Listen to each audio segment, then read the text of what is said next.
Good morning to all. Welcome to TSN school. हम पढ़ रहे हैं कक्षा 9वीं हिंदी व्याकरण का पाठ्यक्रम। आज हम आपकी पाठ्य पुस्तक से पाठ शब्द व पद पढ़ेंगे। देखो बच्चों, हमने इसके पिछले भाग में शब्द की परिभाषा, शब्द की विशेषताएं और शब्द का उद्भव किस प्रकार से हुआ वह हमने जाना। देखो शब्द क्या है। शब्द, सबसे पहले शब्द का हमारे जीवन में बहुत बड़ा महत्व है। शब्द के बिना हम अपने विचारों को एक दूसरे को ना तो समझा पाते हैं, ना ही उनके दुख दर्द को समझ पाते हैं। इसलिए हमारे जीवन में शब्द की बहुत बड़ी उपयोगिता है, क्योंकि मनुष्य क्या है, एक सामाजिक प्राणी है और वह अपने विचारों और भावों को प्रकट करेगा। और प्रकट करने के लिए उसे किसका सहारा लेना पड़ेगा? भाषा का सहारा लेना पड़ेगा। और भाषा से ही शब्दों का निर्माण होता है, यानी भाषा जो है शब्दों से ही बनी होती है ना। तो जो शब्द होते हैं, शब्द की क्या परिभाषा है, विशेषताएं क्या होती है शब्द की, कि शब्द वर्णों से मिलकर बनता है, उसका एक निश्चित अर्थ होता है, उसका अपना स्वतंत्र अस्तित्व होता है। ये तीनों विशेषताएं मैं आपको पिछले वीडियो में समझा चुकी हूँ।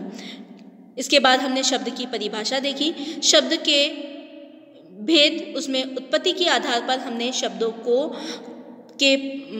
उत्पत्ति के आधार पर शब्दों को 4 भागों में विभाजित किया, 4 भागों में उनका वर्गीकरण किया, तत्सम, तद्भव, देशज और विदेशी।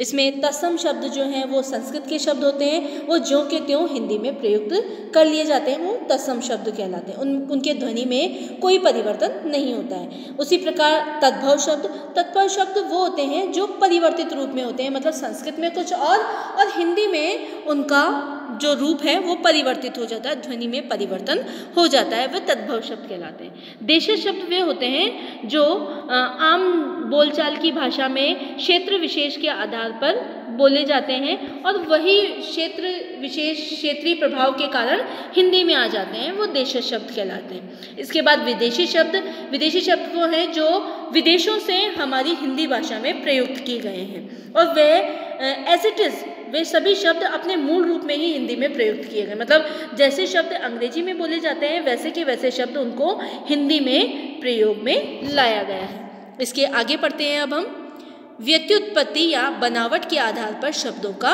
वर्गीकरण। देखो बच्चों, व्युत्पत्ति के आधार पर शब्दों को 3 भागों में बांटा गया है, रूढ़ शब्द, यौगिक शब्द और योग रूढ़ शब्द। तो सबसे पहले रूढ़ शब्द क्या है?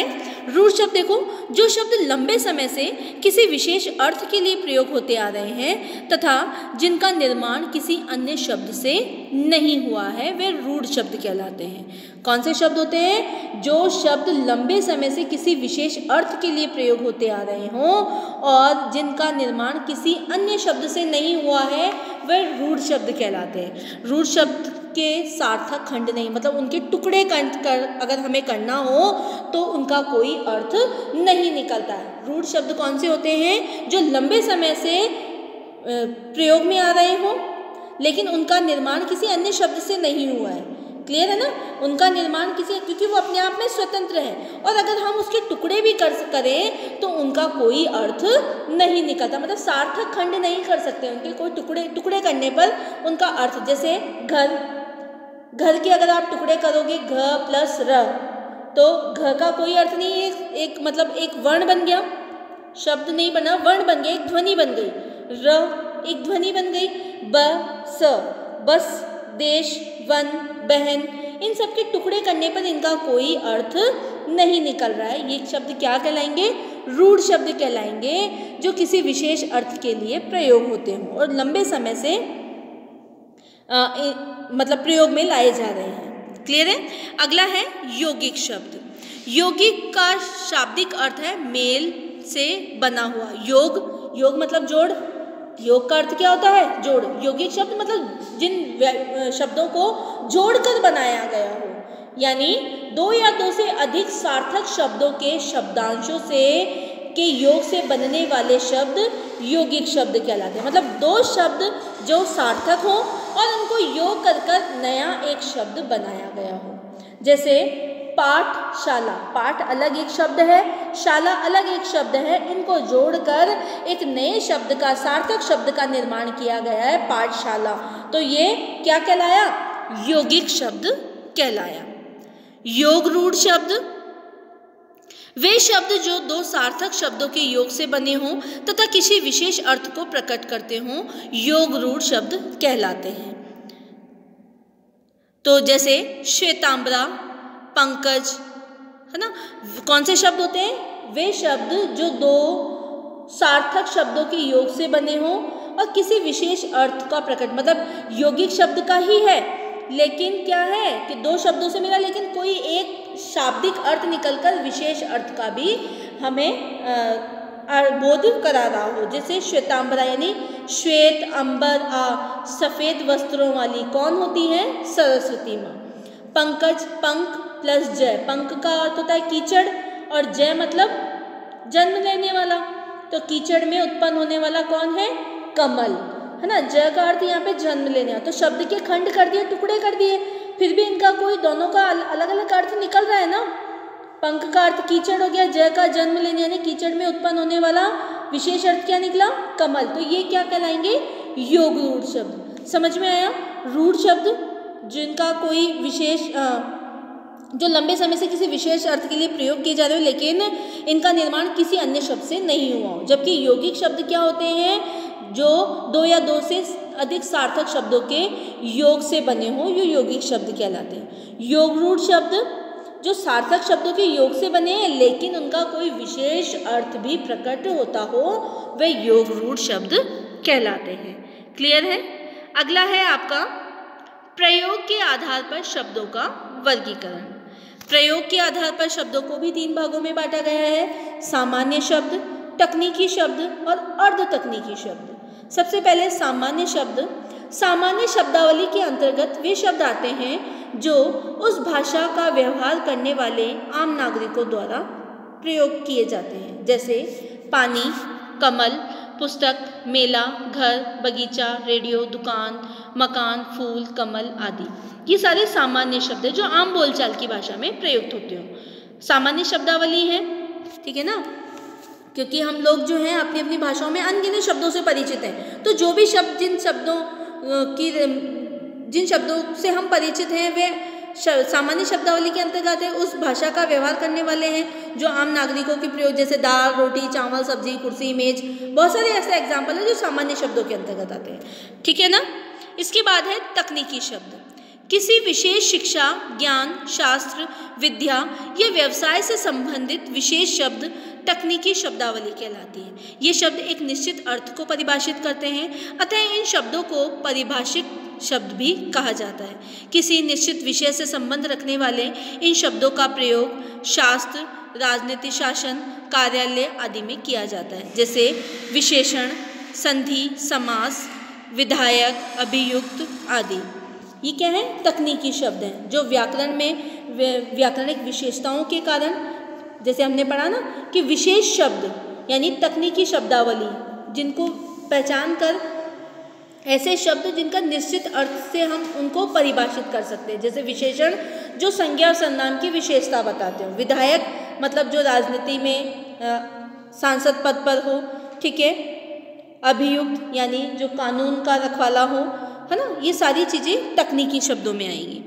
अर्ध तकनीकी शब्द, ये शब्द तकनीकी होते हुए भी आम आदमी के जीवन की में अधिक प्रचलित होने के कारण सामान्य लोगों द्वारा प्रयोग में लाए जाते हैं, जैसे उदाहरण के लिए चुनाव। राजनीति में चुनाव का अर्थ नेता को चुनने के संदर्भ में लिया जाता है, जबकि सामान्य रूप से चुनाव अपनी पसंद की वस्तु को छांटने के संदर्भ में भी होता है। अन्य उदाहरण विधायक, कविता, राष्ट्र, राज्य, साहित्य, ऑपरेशन, मतलब कुछ ऐसे शब्द जो तकनीकी में प्रयोग किए जाते हैं लेकिन सामान्य जीवन में भी उनका प्रयोग अलग अर्थ में ले लिया जाता है। जैसे चुनाव का अर्थ राजनीति में अपने नेता को चुनने के लिए है, और चुनाव का अर्थ किसी अच्छी चीज़ को चुनने के लिए भी होता है, मतलब अपनी पसंद की चीज़ को चुनने के लिए भी होता है, ठीक है ना। तो ये सारी अर्ध तकनीकी शब्द कौन से हो गए? जो आम आदमी के जीवन में अधिक प्रचलित होने के कारण सामान्य लोगों द्वारा भी प्रयोग में लाए जाते हैं। अगला है आपका व्याकरणिक प्राकार्य के आधार पर शब्दों के शब्द, है ना। इनको भी 2 भागों में बांटा गया है, विकारी शब्द और अविकारी शब्द। अब सबसे पहले विकारी शब्द कौन से होते हैं? विकारी शब्द वो होते हैं जो लिंग वचन कारक के आधार पर उनमें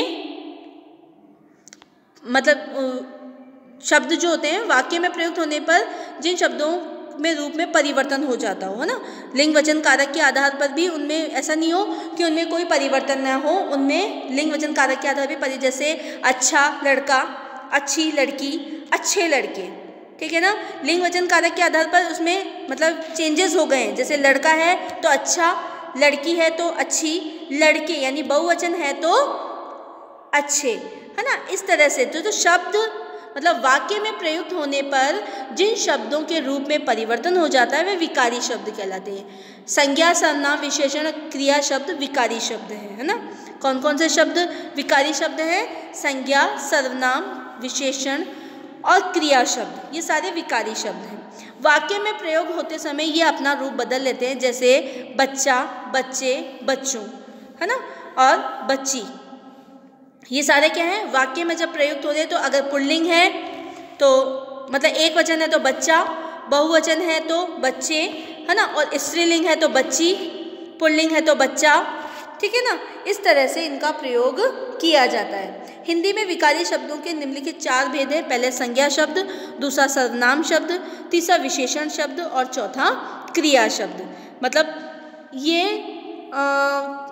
इन वचन और लिंग के आधार पर भी इनमें परिवर्तन होता रहता है, तो ये शब्द क्या कहलाएंगे? विकारी शब्द कहलाएंगे। अगला है आपका अविकारी शब्द।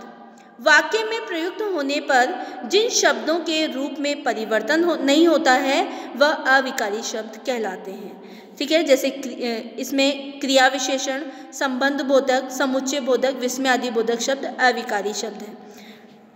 अविकारी शब्द कौन से होते हैं? जो लिंग वचन कारक के आधार पर भी उनमें कोई परिवर्तन नहीं होता है, वो शब्द क्या कहलाएंगे? अविकारी शब्द कहलाते हैं। जैसे आपको एक एग्जांपल दूं मैं, जैसे धीरे धीरे, जैसे लड़का धीरे धीरे चलता है, लड़की धीरे धीरे चलती। अब यहाँ पर मैंने लड़का यानी पुल्लिंग और लड़की स्त्रीलिंग दोनों शब्दों का दोनों लिंग का प्रयोग किया, लेकिन जो अविकारी शब्द है धीरे धीरे, अवयव शब्द, अविकारी शब्द को हम क्या कहेंगे? अवयव शब्द भी कहेंगे, जो लिंग वचन कारक के आधार पर परिवर्तित नहीं होते हैं। तो वचन के आधार पर भी उसमें कोई परिवर्तन नहीं हुआ, है ना, लिंग के आधार पर भी उसमें कोई परिवर्तन नहीं हुआ, तो वे सारे शब्द क्या कहलाएंगे? अविकारी शब्द कहलाएंगे। इसमें सबसे पहला कौन सा है? क्रिया विशेषण, दूसरा है संबंध बोधक, तीसरा है समुच्चय बोधक और चौथा है विस्मय आदि बोधक। क्रिया विशेषण कौन से होते हैं? जो शब्द क्रिया की विशेषता बताते हो वो क्रिया विशेषण, है ना। और संबंध बोधक कौन से होते हैं? जो शब्द संज्ञा सर्वनाम शब्दों के साथ आकर उनका संबंध वाक्य के दूसरे शब्दों से बताते हो, वे संबंध बोधक, जैसे के साथ, के बिना, के पास, है ना, ये संबंध बता रहे हैं। समुच्चय बोधक मतलब दो वाक्यों को जोड़ते हो, दो वाक्यों को या दो शब्दों को, जो शब्द दो शब्दों या वाक्यांशों या वाक्यों को जोड़ते हैं वे समुच्चय बोधक कहलाते हैं। विस्मय आदि बोधक क्या होते हैं? विस्मय आदि बोधक वे होते हैं ऐसे शब्द जो हमारे मन के भाव, है ना, जैसे दुखी हो रहे हैं, खुश होना आदि भावों को प्रकट करते हो, वह विस्मय आदि बोधक शब्द कहलाते हैं। धन्यवाद।